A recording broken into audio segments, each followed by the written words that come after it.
All right, in this guide, I'm going to cover some of the basics of the skirmish game mode, which is the most common in War of Rights, at least as of the summer of 2024. So without any further ado, let's go ahead and hop into it.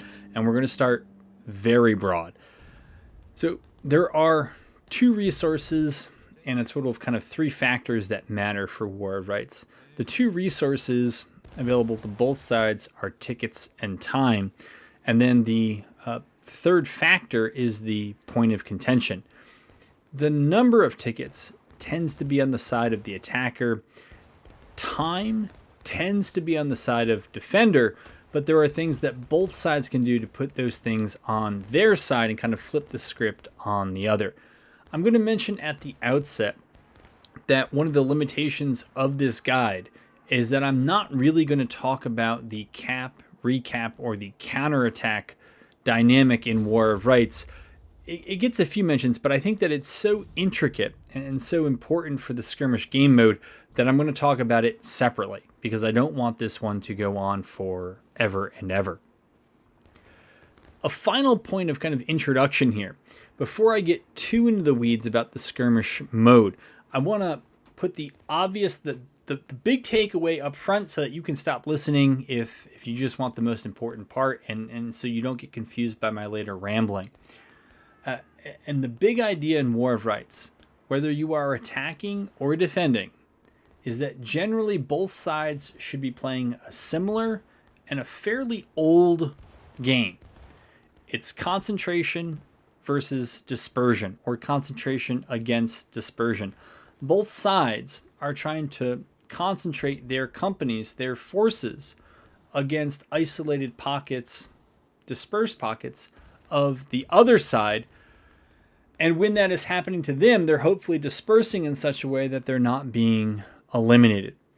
An intermediate goal in the pursuit of that concentration versus dispersion game, or maybe a kind of cat and mouse game, is to knock down and keep down as many enemy flags as possible while keeping as many of your own up. Putting multiple friendly flags into action allows your side to benefit from those mobile spawn points against an ever-shrinking number of enemy mobile spawn points. All right, the next kind of highest level point to make is how attackers and defenders each win a round of War of Rights when we're playing in the skirmish mode. So attackers have three ways to win a round and defenders have two. For the attackers, the first way they can win is by killing all the defenders before the time expires or the black timer expires. Additionally, they can capture the point of contention while the defenders are in breaking or in last stand, or they can seize the point of contention prior to the defenders going into breaking and hold it, in which point the attackers become the defenders, and the defenders, who are now attackers, run out of time and are unable to recapture the point of contention. That happens in the counterattack mode, which I'm not discussing in greater detail in this guide. For the defenders, there are two ways to win a round. Prevent the attackers from capping the point of contention until time expires. That's the most common way to do this, and the other way involves the counterattack dynamic. And that would be that if the attackers in a round have capped the point and they go into last stand during the counterattack, if the defenders, who are now attackers during the counterattack, recapture the point while the original attackers are in last stand, the defenders of the round will win. Okay, and to the two resources that are available to both sides, time and tickets. Time is fixed in skirmish mode. The black timer starts off with 45 minutes. Realistically, it's a bit less than that by the time everybody spawns in and gets their kits, but it's about the same. When it comes to tickets, probably one of the most confusing thing for new and even some more seasoned players is that the tickets level will show you the relative number of tickets left to both sides, but it doesn't show you the total number of tickets overall. So you may see, you hit T, and there's the compass, and then to the left and the right, there's some information about the morale stage, And then there's a bar for both the attackers and defenders that show you how far through that morale stage they are. Both sides might read about halfway through engaged, but what that's really telling you is because attackers normally have more tickets, that they've actually lost more tickets up until that point. The game doesn't give you detailed information about how much, and it's not really that important for the final outcome, but it is worth knowing that there is a difference between the ticket levels and the overall number of tickets. Ticket levels might be even if the overall number of tickets is on the side of the attackers. All right, the next section, if you haven't found a reason to downvote the video, it'll probably come up in this section or later ones, but I'm going to give you general advice or general dispositions on defenders and attackers. There's so much that is map specific that it's hard to actually give good general advice, but I'm still going to try. I would say that generally, because defenders are looking to run the black timer in a round to 0, defenders are looking for two types of shootouts. Either advantage shootouts, where they are able, because of the terrain and the cover and the concealment, they're able to kill far more of the attackers than the attackers are able to kill of them.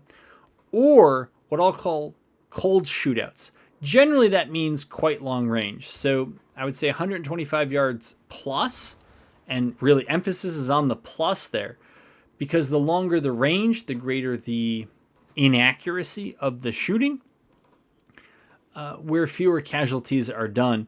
And eventually the accuracy drops off so much because of terrain, concealment, and cover that the attackers, if they're only shooting, they're not going to knock the defenders into breaking or at least seriously threaten the cap before the black timer runs to 0.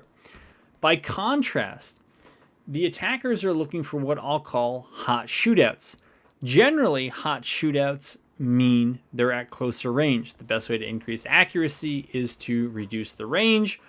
Sometimes that means taking casualties on the way in to get those closer shootouts. But a kind of caveat here is that the attackers don't want to take hot shootouts that are horrendously disadvantaged to them. Right? They're looking for, at least long-term, kind of an even tickets trade where the casualty rate for both sides, especially the defender, is very high. Because that is what gets the defenders into breaking and last stand well before the black timer hits 0. A lot of times attackers are going to look to, or they're going to be able to get into melee. And one of the characteristics of melee, whether this is attacker or defender initiated, is that melees tend to burn through tickets very quickly. There's a lot of formation deaths, but also at the end of them, there tend to be a lot of skirmishing and out-of-line deaths. If you think about the conventional volley, and then the other side responds to the volley, that's about 25 seconds or so between volleys. But melees, the casualties tend to happen far more quickly. In my experience, and this can work for both sides, but the attackers are usually looking for the ones to take down both sides' tickets. I think that heavy concealment, and this usually means forested maps, are the ones where attackers will try to go around as a group and try to gobble up isolated pockets of defenders. I also want to say here that I think there's a sort of myth that floats around the War of Rights community that defenders don't want a melee. In my experience, this is completely untrue. At least from my perspective, both first person and third person, some of the most lopsided defensive wins I've seen are from defenders who constantly swarmed attackers with melees, with hot shootouts. They wipe them quickly, that's the key, and then they repeat it against other companies of the attackers.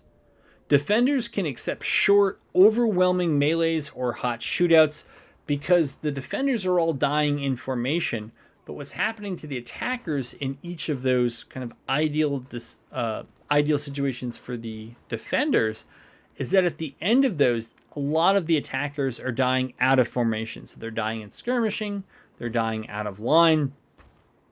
And that allows the defenders, who usually have a ticket disadvantage, to actually either cling back a lot of that disadvantage or to actually get an advantage over the attackers. Related to that for the defenders, and one of the paramount skills that I think is important for good defending, it kind of goes in the opposite direction, is that good defenders, officers, NCOs, the rank and file, is that they need to know when to take and when to flee from a melee. And they need to learn to feel when a melee is coming. That's one of the hardest things I think you can ask somebody to do. Feel when a melee is coming. For me, there was no substitute for this except for experience. And it was a sixth sense that I think probably started around 500 or 700 hours into the game. And now at 1,200 hours, it's eerily accurate.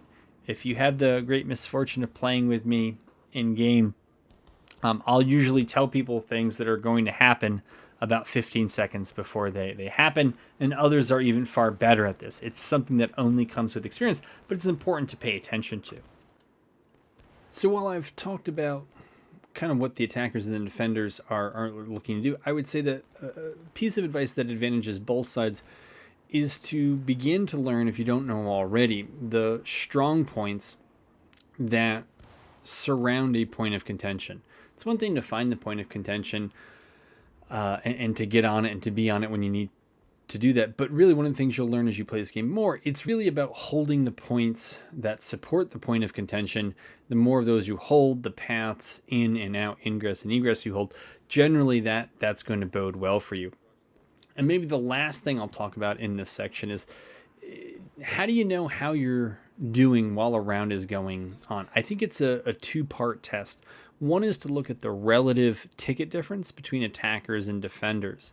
All things being equal, I think attackers can be happy if the relative ticket rate is pretty much even between the two sides. And I would say that being ahead is generally good for the attackers, but we're not talking about counterattack in this video. But knowing that isn't enough. The other thing you got to look at is the absolute ticket level of the defenders relative to the amount of time on the black timer. Because here's the thing, if you only look at the relative ticket difference between attackers and defenders, you could have 11 minutes left on the clock, but if both attackers and defenders are only halfway through taking losses, I'd be worried that the attackers are not going to burn through the defenders' tickets in the remaining 11 minutes or so that's left on that black timer. And so for me, my rules of thumb is, if I was the attacker, I'd want the defenders in engaged by 27 minutes. I'd want them in taking losses with at least 17 minutes. I'd want them in breaking with at least 9 minutes.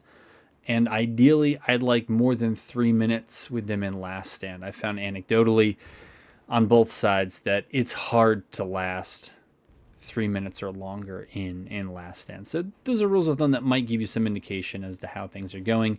I'm going to turn next to somewhat more specific advice for general attacks, and then we'll turn to defense, and then we'll be done. All right, so on the attack, my advice is to at least have a plan to say, hey, look, if at this point this is what we're feeling or this is what we're seeing in terms of the defenders, have a plan to cap early. Do not let the defenders get cagey with you and basically demonstrate or front like they're going to fight you, but they're really not going to fight you and they're just trying to waste time. Don't let that happen. So whatever your parameters are, I've given you mine. Think about when you're going to go for that early cap to make sure you don't fall too far behind on that black timers.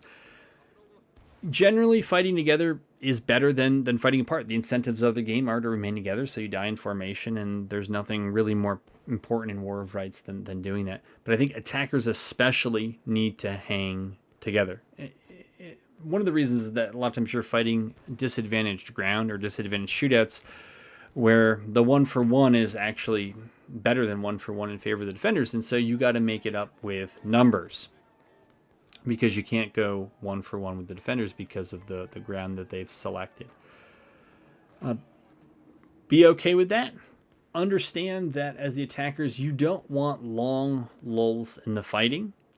you generally want there to be if not a melee or a really hot shootout, at least a skirmish going on. But you don't want to give the defenders several periods where there's just minutes where there are no tickets going down on either side. Flags, those mobile spawn points, very, very important. I've said it elsewhere. I'll say it again. They're even more important or most important to the attackers. So you got to keep them up as much as you can keep them in formation. Do that, but you cannot lose them at all hazards. You got to make sure that they're there, because without them, you can't keep that hot skirmish going. Early on, but also after maybe several wipes or rallies, and you have to move over a large portion of the terrain, I think attackers want to have a way of moving that forces the defenders to disperse where they deploy to be ready for a number of eventualities. So there are several maps where this happens. Just some of the ones that come to mind for me. Dunker Church is one. Colquitt's Defense is another. I think even though the map feels somewhat small, I think this applies on Roulette Lane, Sunken Lane, Bloody Lane, and others. So you don't want, even if the defenders think they know where you're going, you want to advance in a way that they have to disperse to be ready for anything while you have an agreed upon plan as to where to concentrate, and then you want to defeat in detail. Up to this point, I've been talking about concentration versus dispersion. It's really just another way of talking about defeat in detail. You get much larger numbers than the defenders at one point in time. You wipe them. You then generate value by keeping all your flags up while wiping and keeping down their flag, so that you have all your mobile or most your mobile spawn points activated and generating resources, while the defending side has none to use. There is a possibility as the attackers, of all the problems to have, that you may go up by too much too early on. I find more in pubs than in organized play. Even when this happens, defenders will not turtle, and they will not play for the recap. But you don't need to worry about those people, because they're just going to bleed out. They're going to go breaking. They're going to go last stand. They're easy to beat. You need to worry about the KG defenders on the other side, who are going to realize counterattack is their only way out. If that's the case, swallow your pride. You're probably going to have to lose that ticket advantage that you gained in the name of winning the round. So go for the cap. If they're being 2 kg, don't give them a long time to reset. Don't let them bleed time off that black timer. If you're way ahead by, say, more than a morale stage, but they're not quite close to breaking, you're just going to have to go ahead and go with that counterattack, and then hold it as best you can. Go for that counterattack when all your companies, and if artillery is available, are ready to defend.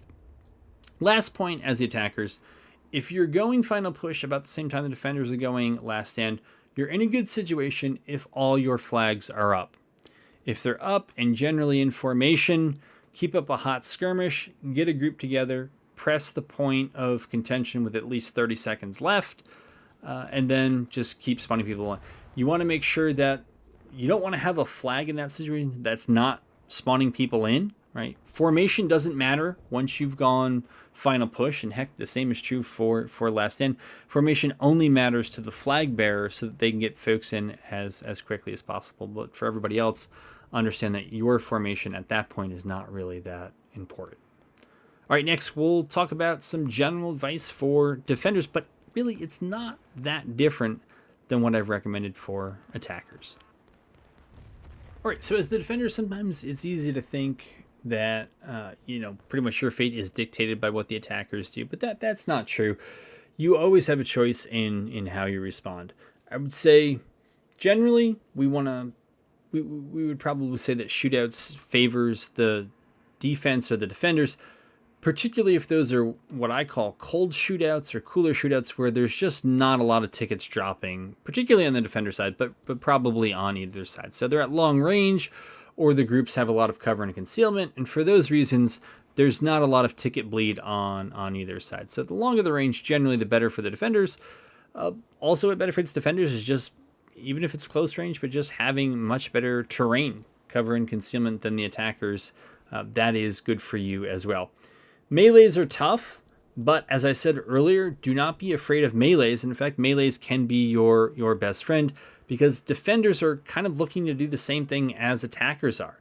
Just as I advised attackers to try to force the defenders to disperse and then concentrate against the defenders before they can concentrate themselves on better ground, it should be the job of defenders to look for an attack that has broken up too much and then to flex their companies against those attacking ones and swallow them up one by one. I think that there is a bit of an advantage for defenders. If you can defeat those attacking companies 1v1, and then you can detach a small and trusted group to camp the flag of that defeated company while it's down, you've pretty much wiped them out until they respawn, or they have to spawn main, send an entire company back to get them. You can drain a lot of tickets that way. And as the defender, since you tend to have fewer tickets, you need those sort of advantages. So either camp that down flag and bleed time off the black timer, and it breaks up the attack because now the whole attacking force is down one flag. And just take note of where this is a big deal, I think, are on those maps where the attackers only have 3 flags and the defenders get 4. The easy example that comes to mind is Pry Fort, where the attacking Union cavalry, because there's a cavalry group there, they only have 3 flags. And so when you wipe one as the defenders, and then if you're able to camp it, you go to a situation where the attackers only have 2 active flags against the defenders who have 4 active flags. And that's just a respawn rate that attackers usually cannot overcome. All right, but melee can be your friend as well as the defenders, because you're looking for the attackers to spread out. You concentrate against them. So maybe you have 2 companies defend against 3 attacking companies, and you use terrain, artillery, and movement to mitigate the numbers advantages of that 3v2. And then you take 2 of your companies, or maybe one of your very large companies against one of their smaller ones, and you concentrate against that group. You wipe it, knock the flag down, camp it, and then you turn. And now you look for other isolated pockets of the attackers. And if they don't give you anything, if they're cagey attackers, then at least what you can do as the defenders is conserve tickets and bleed time off the black timer. If that's all you get, that's not too bad. Maybe a final point here, a piece of advice for defenders. This is kind of super situational, but if you can get the attackers to go final push while they are engaged in melee, probably around the point of contention or somewhere far away, at about the time you go last stand, I think you have about 50-50 odds, maybe even better, that you can win. But from that point on, from the point you go last stand, your formation does not matter, and you have got to push the attacking flags. If you can't knock them down and keep them down, you've got to push them as far away from the point of contention as you can. Because there's only a small amount of time left. You cannot have them spawning. You don't want them spawning in formation. Make them in skirmishing if you can. Knock them down or push them out, whatever. Force them out of bounds. But get those attacking flags down. Your flags as the defenders will do you no good at this point, except to add cap weight to the point of contention. But that's it. For COs and NCOs, one of the skills you need to develop, and it almost comes out of a sixth sense after you've just played it enough, is when you need to order a hold and when you need to pack it in and run. It's easy to hold, but when you perform a bad hold, you end up bleeding tickets. When you also perform a poor retreat, you also end up bleeding tickets, and you usually don't get to take down as many with you. So there are opportunities for both of them, and knowing when you need to stand and fight versus when you need to get out of there is just one of those things you develop with the sense of the game. If you're a bit newer to this, try to understand that there is a much longer delay between when you might order something and it actually finally and fully be executed. This is something I've learned a lot of from watching third-person matches. You'll hear an order go out, and it just takes ridiculously long for some people to get out of there. And so if you are going to pull out, make sure that you have given yourself ample time. And when you understand how slow some people are, you kind of understand why some people decide to fight it out rather than pull out, because you're going to lose a bunch of out of formation tickets if you don't put the order in soon enough.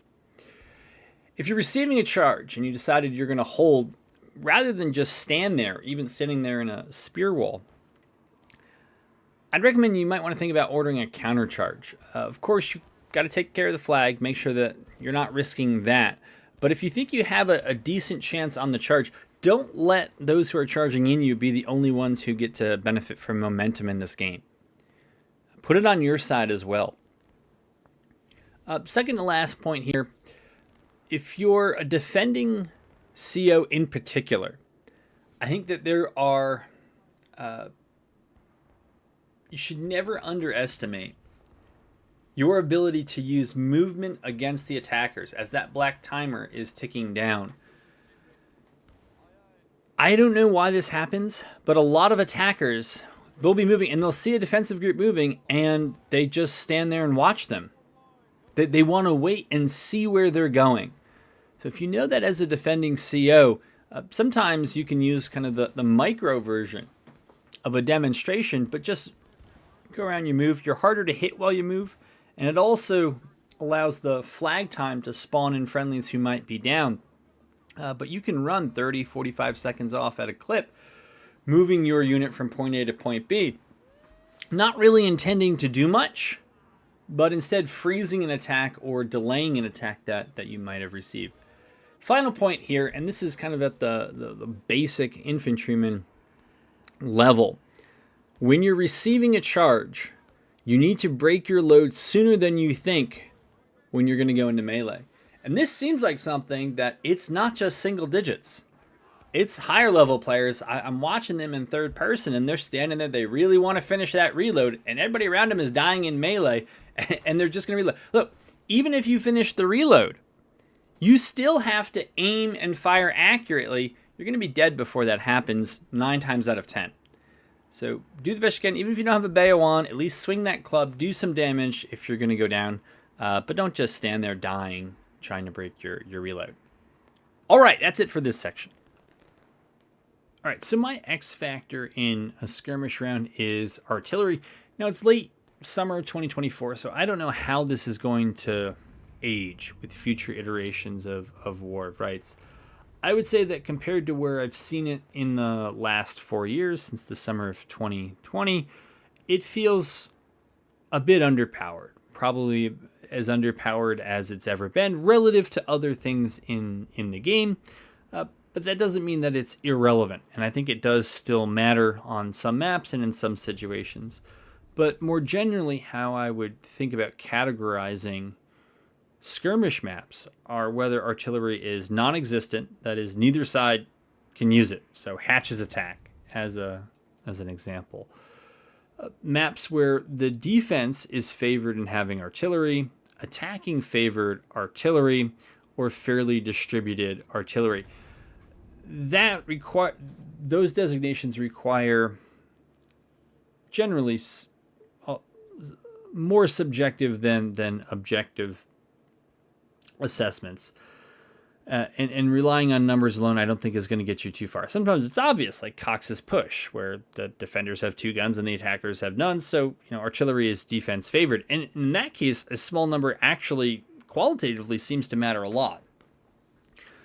Meanwhile, part of that map is also the Garland stand map, where the default number of artillery pieces between the two sides is fairly equal, but artillery is not terribly effective on that map overall, but to the degree that it favors either side because of what the defenders can also do with caissons and guns, I would say that artillery is slightly defensively favored on Garland stands. So again, that's my judgment.